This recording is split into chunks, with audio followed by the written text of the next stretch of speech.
The weather these past few weeks has shut down much of Oklahoma, but one thing that has not shut down is livestock production.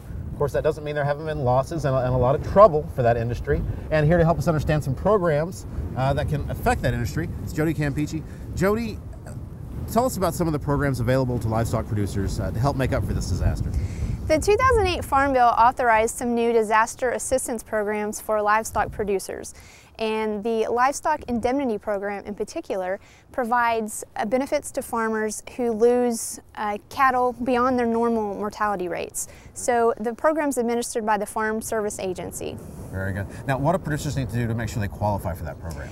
They need to go to their local Farm Service Agency office and apply for benefits, but the most important thing that they need to do is to document any losses that they have during these adverse weather conditions.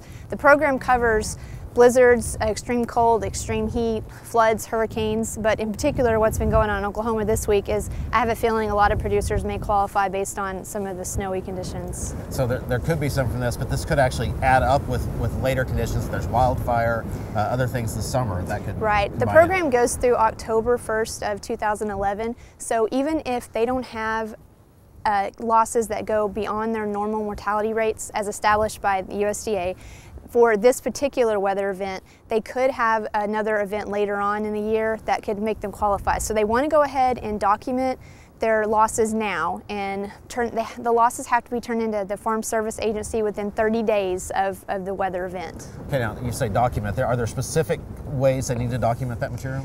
Yes. So there are specific ways, but there's a lot of options. Okay. So if the producer actually keeps their own records, they document each time they lose a calf or lose a cow, they can do that. There's also a third-party verification if all else fails and they didn't document, they didn't get a picture, they've already disposed of the calf. They can always, if there was anyone else there with them, they can do third-party verification. But they can check with their FSA office. There's a long list of ways to document it. There's also inventory records, vet records.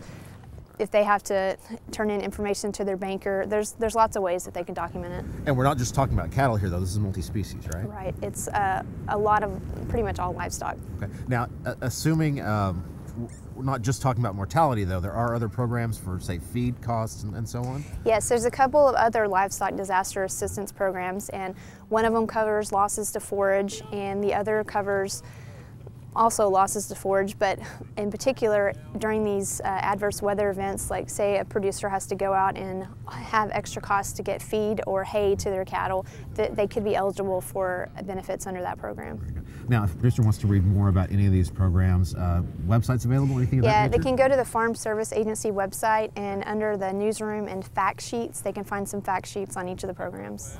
And if you'd like to find out more about those programs or the links that we mentioned, please visit the SUNUP website, sunup.okstate.edu.